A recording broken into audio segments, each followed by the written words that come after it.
Amen. Bago kayo makaupo, nais ko munang pupulutin niyo ang mga basura na nakalat sa ilalim ng higaan at ayusin ang inyong higaan.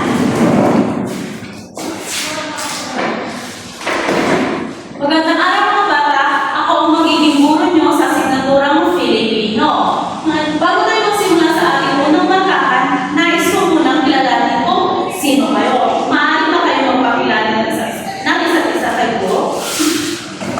Magandang umaga po, guro. Ako si Amelia, 8 years old. Maraming salamat. Ikaw naman, ang pangalan mo? Magandang umaga, guro. Ako si Clara Richard, 7 years old.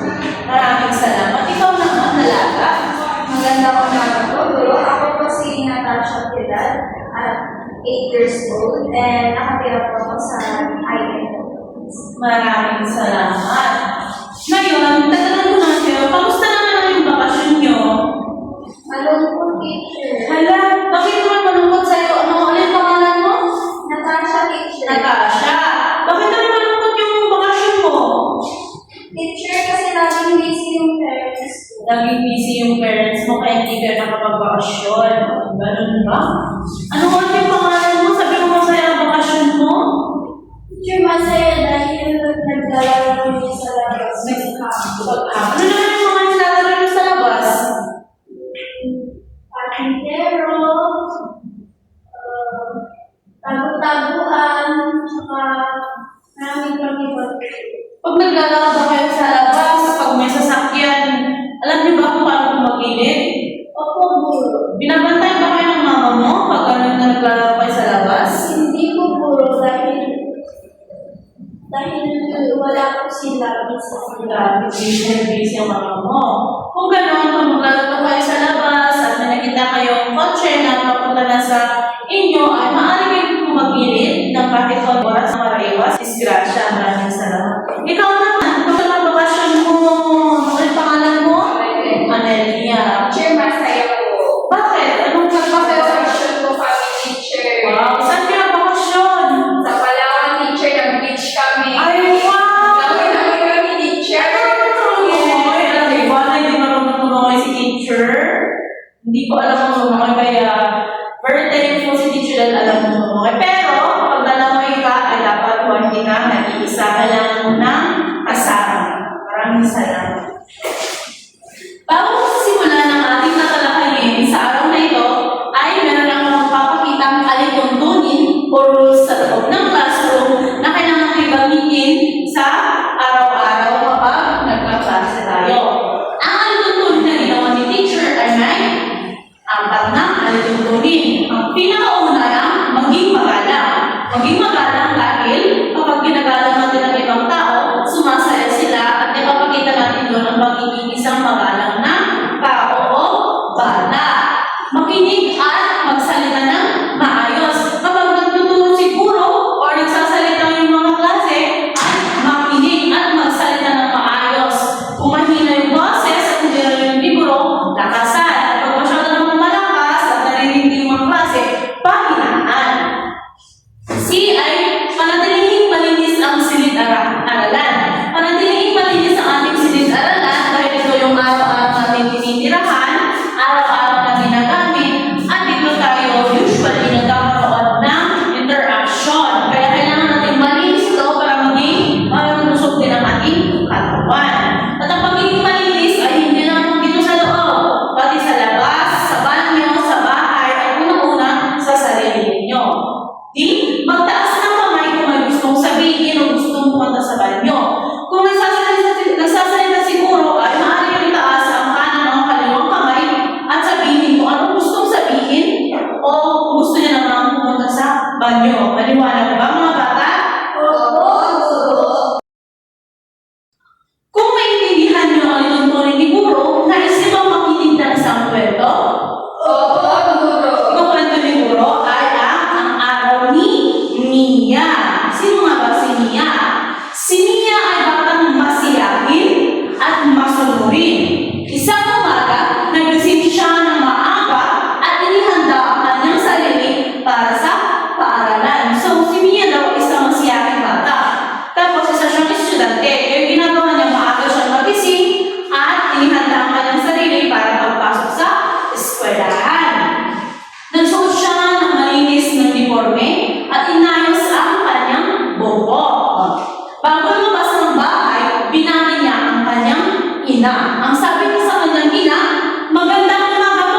Kumain si Mia at ang kanyang nanay sa lamesa at pagkatapos kumain ni Mia, linigpit niya ang kanyang pinagkainan at nilagay sa may alababo at nagpaalam na sa kanyang ina na papasok na siya sa paalam. Ang sabi niya, "Salamat po, inay, magpapaalam na po ako." Pumunta si Mia sa kanilang paalam, naglalakad siya. Pagdating niya sa kanilang silid-aralan, ngumiti siya sa kanyang guro. Ang sabi niya sa kanyang guro, "Magandang umaga po, guro." Ang sabi naman ng kanyang guro, "Magandang umaga naman sa iyo, Mia." Yun ang kanilang pag-usapan. Pagkatapos niyang nandun sa eskwelahan ay nagkaroon sila ng klase, sumagot siya ng mga activities, at gusto niyang lumabas at makipaglaro sana sa labas. At habang naglalakad siya sa labas ng kanilang silid-aralan, natagpuan niya ang kanyang isang kaklase. Ngunit ang unang nagtanong ay si Ana. Tinanong niya si Mia. "Hello, Mia! Kamusta ka? Okay ka lang ba?" Ang tanong ni Ana. Ang sagot naman ni Mia, "Maraming salamat, Ana, sa pagtatanong. Mabuti naman ako." At nagpasalamat pala si Mia sa tinulong sa kanya kahapon ni Ana. Ang sabi ni Mia, "Maraming salamat, Ana, dahil tinulungan mo ako kahapon." Ang sabi naman ng kanyang kaibigan si Ana, "Walang anuman, Mia, ganyan ang magkaibigan." Ang sabi ni Ana. Sa kanilang recess time, gusto maglaro ni Mia sa labas ng kanyang silid-aralan. Ang sabi niya, nagtaas siya ng kamay at sabi niya, "Guro, maaari po bang kami maglaro sa labas?" Ang sagot ng kanyang guro ay, "Oo naman, ngunit mag-iingat po kayo." Ang sabi ulit ni Mia, "Maraming salamat po, guro." At lumabas na siya at nakipaglaro. Nagpatuloy sa klase si Mia at sa oras ng uwian ay nagpaalam ang mga bata sa kanilang guro. "Paalam po, guro. Paalam din mga kaklase." Ang sabi ng mga bata at nila Mia. Ang sabi naman ng kanilang guro ay, "Paalam din sa inyo, mga bata." At doon nagtapos ang araw ni Mia sa kanyang klase. Nakinig ba ka sa kwento ni guro? Opo, guro. Ngayon naman ay may tatanong ako. Ngunit, bago akong magtanong sa inyo, ay nais ko muna ipakita sa inyo ang ating layunin sa aralin ito.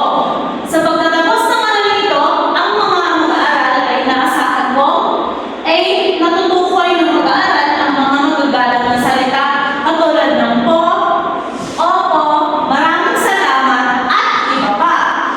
B. Ipapakita ng mga mag-aaral ang tamang pag-uugali at pagpapahalaga sa paggalang kapag nakikiusap sa guro, magulang, kaklase, at iba pa. At panguli, nakakagawa ng angkop na output na nagpapakita ng paggalang tulad ng pagpili ng tamang larawan, pagpapaliwanag ng mas asal, paggamit ng mga magagalang na pananalita sa pagpapakilala sa sarili o pakikipag-usap. Ngayon naintindihan niyo ang kwento ni guro ay maitatanong naman ako sa inyo. Sinungaling niyo ba sa kwento? Yes, Natasha? Teacher, si Mia. Si Mia, maraming salamat. Bigyan niyo natin siya ng 3 palakpak. Si Mia ang bata sa kwento. Ano naman ang ginagawa ni Mia sa kwento? Base sa pinento kanina, ano yung ginagawa ni Mia? Yes, Jane? Nag-aaral, guro. Nag-aaral. Ikaw, nag-aaral ka ba? Opo, guro. Wow! Dapat tayo mag-aaral na mabuti. Maraming salamat din. Bigyan niyo natin si Jake ng 5 palakpak. Bakit? Doon sa kwento, may kaibigan si Mia. Sinungaling yung kaibigan ni Mia? Yes, Amelia? Teacher, si Ana. Si Ana. Nabanggit kanina sa kwento na masaya si Ana. Bakit kaya masaya si Ana? Kasi tinulungan niya po si Mia, teacher. Oh, maraming salamat. Nakinig sa amin. Nabigyan ka natin ng Amelia ng 3 palakpak. Dito sa kwento ni Guro, may mga salita na may kulay na pula. At ito ang mga maaari po ba? Salamat po, Guro. Opo. At po. Ang mga yun ay tinatawag natin may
para ang galing. Next. Pahiram ka ng lapis mo. Ay, tawag ko sila. Bakit kayo lang po? Yes, Jay. Guro, yung pagsasalita po ng isang lalaki ay hindi magalang. Ay, hindi magalang dahil O hindi po siya gumamit ng salitang po o o. maraming salamat. Hindi ito magalang dahil pasigaw siyang humiram ng lapis ng kanyang kaklase. Kayo, pag humihingi kayo or humihiram kayo ng lapis sa klase, ay dapat yung tono ng boses ay hindi malakas. Maaring, Celia, maaring mo hiramin ko ang lapis mo. Parang hindi yung, Celia, pahiram mo ng lapis mo. Parang nakakabastos naman yon. Kaya dapat, maghihiraman kayo ng mga lapis, ballpen o Crayola, ay dapat kayo magpakita pa rin ng respeto. Tatlo. Salamat po. Bakit sa tingin niyo ito ay, bakit kayo pala tumayo? Yes, Natasha. Kasi teacher, nagpapakita ng paggalang ang sinabi ng babae sa akin. Ano ang bang sinabi ng babae? Salamat po. Salamat po. Maaari na kayong umupo. Nakikita niyo dito sa litrato na ang matanda ay binibigyan ng tinapay ang isang babae. At ang sabi naman ng babae ay, salamat po. Ganun dapat yung gawin natin at sa araw-araw na pakikitungo natin. Kung binigyan kayo ng magulang nyo ng bakon nyo, ng tinapay o ng pera, ay dapat kayong magpasalamat. Or kahit sino mang tao ang magbigay sa inyo ng mga pagkain or yung mga mabubuting gawa or good actions ay kailangan nyo pa rin magpasalamat sa kanila. Sunod na litrato ay ang ayun nga sabi eh. Oh, bakit ka siya? Teacher, ganyan ako sa kuya ko. Bakit ginawa ganun sa kuya mo? Utos na utos, teacher. Nuutusan ka ng kuya mo at sumigaw ka ng malakas. Ano naman sinisigaw mo? Ayaw ko nga sundin eh. Ayaw mong sundin ng kuya mo. Ang balik na po. Yung bad Hindi yun, ano Tasha? Hindi yun maganda na sinisigaw ang kuya mo dahil ang kuya mo ay mas nakakatawa sa'yo. Pag may inutos siya, akin mo ay paano mong sabihin siya na, kuya, hindi ko kaya, maaari ko ba kayo lang? Maintindihan na siguro yun ng kuya mo. Okay ba? Maintindihan mo ba? Opo, Sa susunod ba, gagawin mo ba ulit? hindi na po. Hindi. At hindi yun ay, hindi yun magalang. Huling litrato. Tumabi ka nga at mauupo ako. Tama. Umupo lang kayo dahil ito ay hindi nagpapakita ng paggalang dahil kapag may nakaupo na sa upuan at ikaw naman ang mauupo pa lang ay pasigaw mong sinabihan ng isang tao. Ano ba yung tama at dapat na sabihin ng tao gustong humirang ng upuan? Yes, Celia. Pag sabihin mo po, gusto ko lumupunod mo, kuya, pwede ako umalis. Maraming salamat. Kaya Celia daw, kung gusto niyang hiramin ang upuan ni Tasha, ang sasabihin niya daw kay Tasha ay, Tasha, maaaring pahiram ng upuan mo at upo naman ako. Yun ang tama. Pag gusto mong humiram, ay dapat na may po at opo para naman may pakita mo na ginagalang mo pa din yung nakaupo o yung may-ari ng gamit. Ngayon naman ay dumako tayo sa tangkatang gawain. Hahatiin ko ang klase sa tatlong grupo at bawat grupo ay may bibigyan ng aktibidad na dapat niyong tapusin sa 8 minutes lamang. Ang unang grupo ay ang kay Amelia at kay hanggang kay Iris, kay Jade hanggang kay Lander, kay Tasha at Celia. Naintindihan ba? Maaari na kayo bumuo ng pilok at aking makinig ng mabuti, mata kay teacher. Sa group 1, pagtutugma. Ang instruction ay pagtugmain sa hanay A ang mga magagalang na salita sa hanay B na angkop sa larawan. Gumuhit ng tamang linya upang mapag-ugnay ang pares. Sa hanay A, nandito yung mga litrato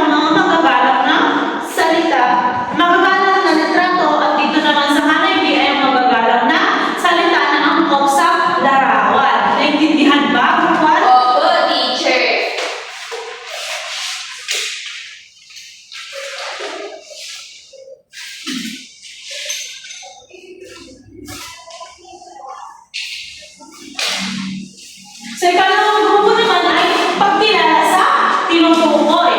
Basahin ng maayos ang bawat pangungusap at bilugan ang tamang sagot na tinutukoy sa pangungusap. Andito ay nakalagay ang mga katanungan o mga senaryo na bawasahin niyo lamang at pipili kayo o bibilugan niyo yung mga letra ng tamang sagot. Naintindihan ba, Jane hanggang kay Lander? Opo, guro.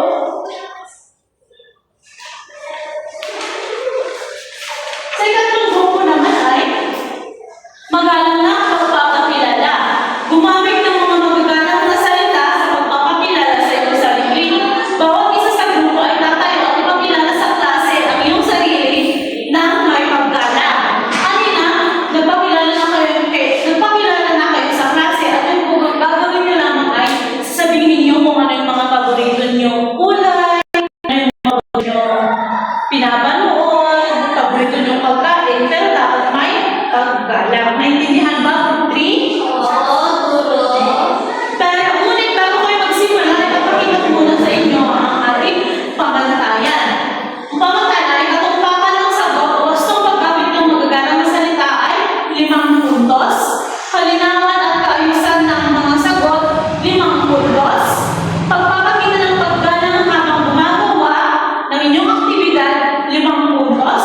Kooperasyon sa grupo, 5 puntos. Maliwanag ba? Opo, guro. Maaari nyo nang simulan ang inyong gawain at meron lamang kayo ng minuto upang tapusin.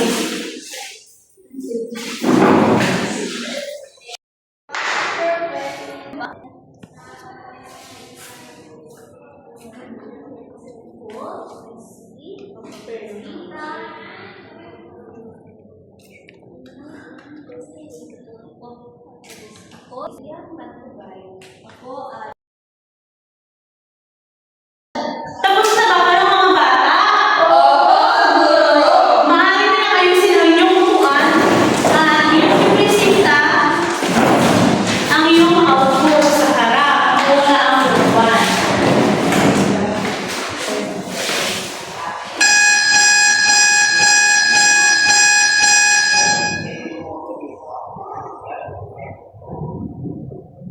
Sa grupo na ang pagtutugma. Maaari na lang ipresenta ang inyong gawa.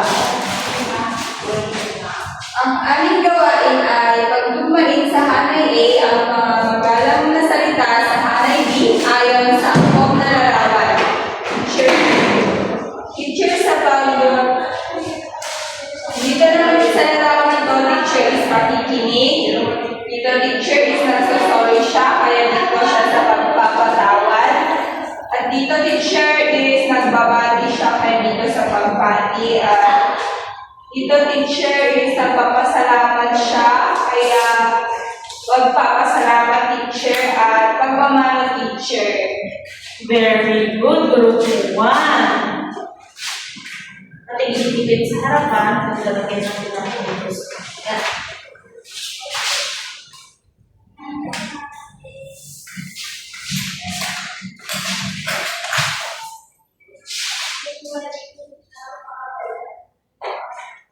Grade 2.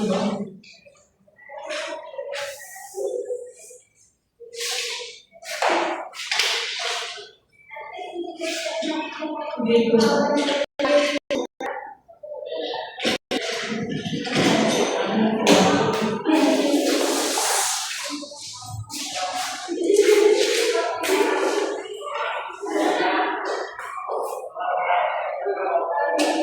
Maraming salamat, Group 1. Bigyan na natin sila ng 5 palakpak.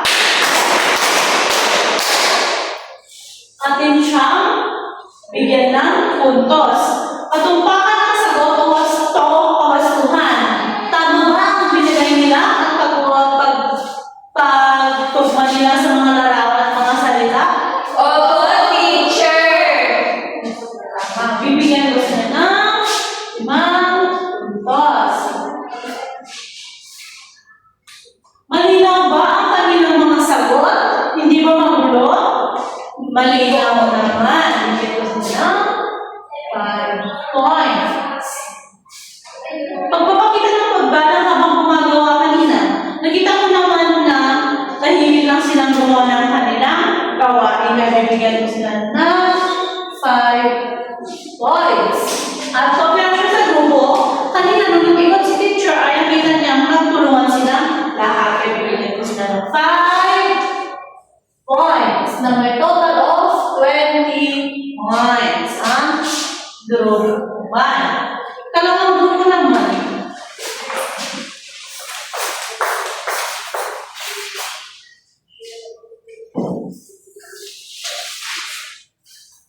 Bilugan ang tamang sagot na tinutukoy ng pangungusap. Una, ano ang sinasabi kapag may ibinibigay sa'yo? B. Salamat po. Ikalawa, ano ang tamang paraan ng pagsasagot sa matatanda? A. Opo. Pangatlo, paano may dadala ang iyong guro? B. Makinig habang siya ay nagtuturo. Ikaapat, ano ang dapat sabihin kapag may nakabanggaan ka? A. Sorry po. Ikalima, ano ang gagawin kapag aalis? A. Magpapaalam po. Maraming salamat. Kung maaari pa natin silang bigyan ng 5 palakpak. At silang bigyan ng puntos. Sa kagustuhan, tama ba ang kanilang sinagot? Tignan mo nga. Tama. Tama. Tama. Tama. Tama. Tama ang kanilang mga sinagot. Ikalawang pamantayan. Kalinawan at kaayusan ng output. Maayos ba? Sa tingin niyo maayos ba at pagkakaroon ng pagkakabilog? Bibigyan natin sila ng 5 puntos. Pagpapakita ng paggalang habang gumagawa. Kanina, tinignan ni teacher ang bawat grupo ay tahimik naman silang gumagawa ng kanilang activity. Uli ay kooperasyon sa grupo. Kanina kasi nung nagsusulat sila ng kanilang sagot, nakita ko silang doon sa likod na hindi tumutulong. Kaya bibigyan ko lang ng sila na 4 na puntos. Na may kabuuang 19 points ang group 2. Ang huling grupo naman, maaaring makapagpusin tayo sa isa sa harap.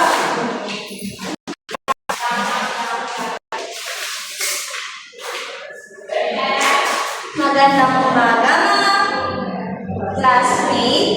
Ako nga po pala si Natasha Bigyadan. At ako ay hatid ako sa Lese. At ang kulay ay kalaki. At ako yung bain ay Rachel. At ang Maraming salamat. Ano ba natin bigyan ng 5 palakpak? Huwag naman saya.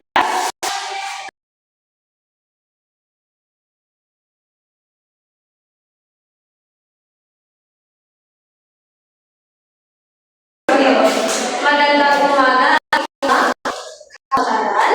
Ako si Maria Teresa Cristina. Ako ay nakatira sa Ulang Tabuk City, Kalinga. At ako po ay 6 na taong gulang. At ang aking paboritong pagkain ay lasagna. At ang paborito kong kulay ay kulay purple. At ang paborito kong pinapanood ay Sophia the First. Kasi ako si Sophia. Maraming salamat.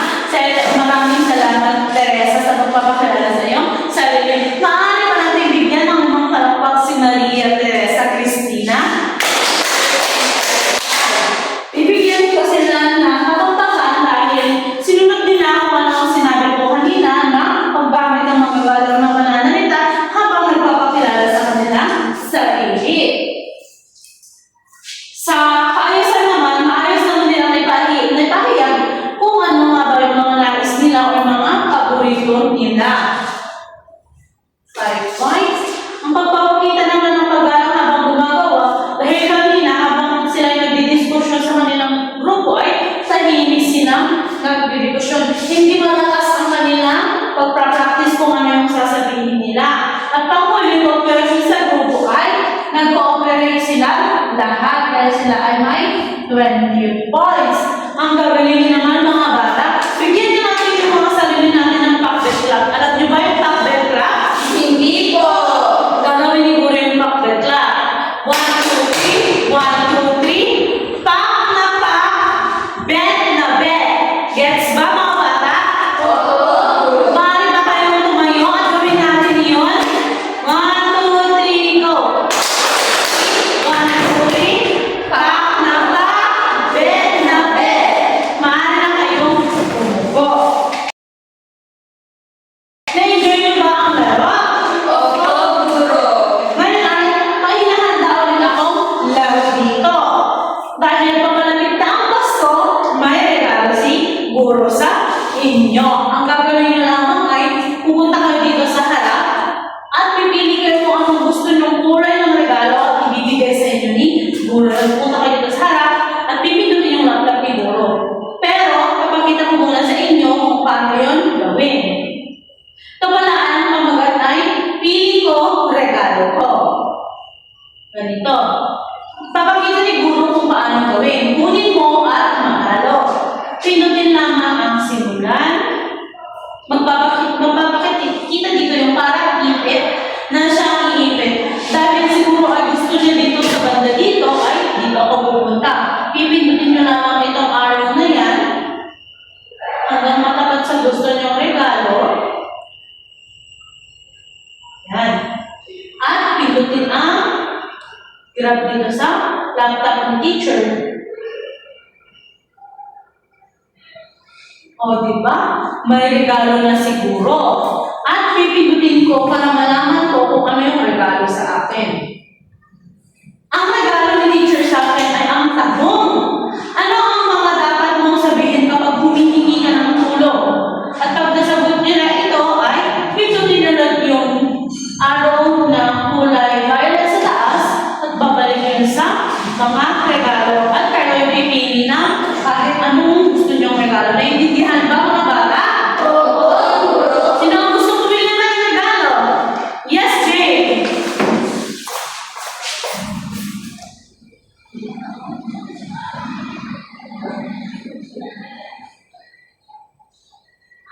Ito ang regalo ko sa iyo.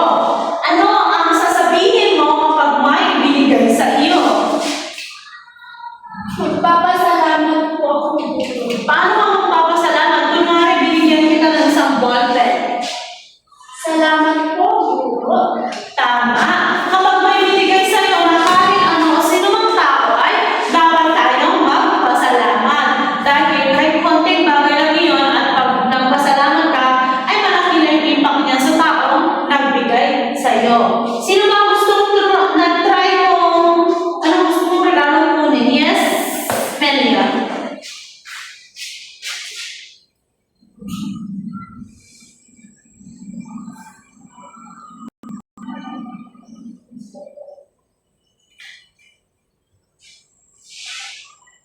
Yung pindutin ang regalo mo, anong laman ng regalo mo? Yan ang laman ng regalo mo.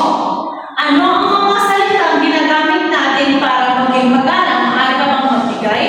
Guro, po at opo. Yun, po at opo. Sa anong paraan mo naman ginagamit ang po at opo?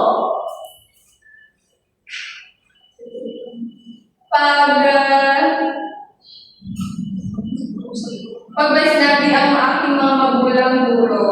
Ay, susundin mo. Magsasabi na, opo, maraming salamat. Sino gusto pumili naman? Yes, Natasha.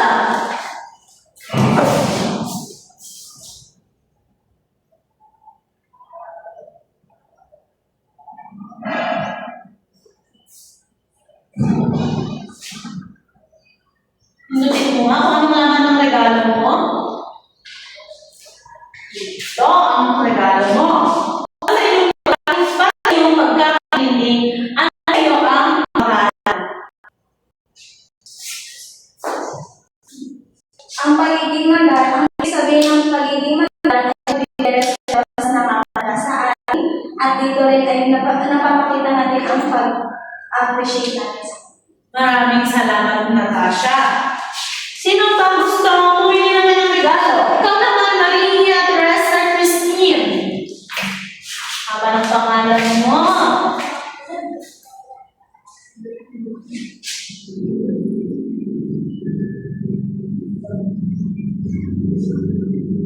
Pindutin mo nga kung ano nga ng regalo.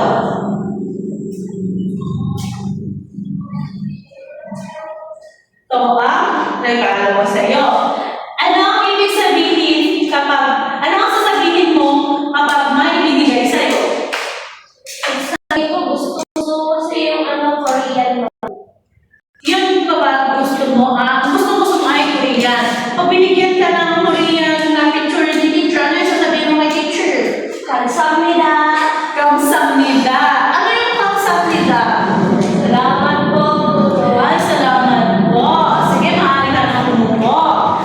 Kay Maria Cristina daw, gusto niya yung mga Koreano. Kaya pag may binigay sa kanya, sasabihin niya daw ay kamsahamnida. Ang kamsahamnida ay salamat. Salamat sa bagong kaalaman na binigay mo sa atin, ha? Tandaan niyo, ha? Sa Korean daw, ang pagpapasalamat ay kamsahamnida.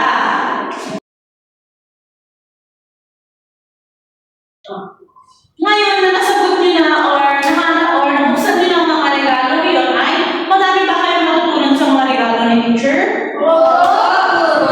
Ano yung mga nabasa nyo sa regalo ni teacher? May mga Tanong po. tanong at nagbigay kayo ng mga magagalang na salita. Ginagamit nyo ba ang magagalang na salita sa araw-araw ninyong pamumuhay? Tama. Dapat na gamitin natin yung mga magagalang na salita gaya ng po at opo, salamat po, mag-ingat po, pasensya na po.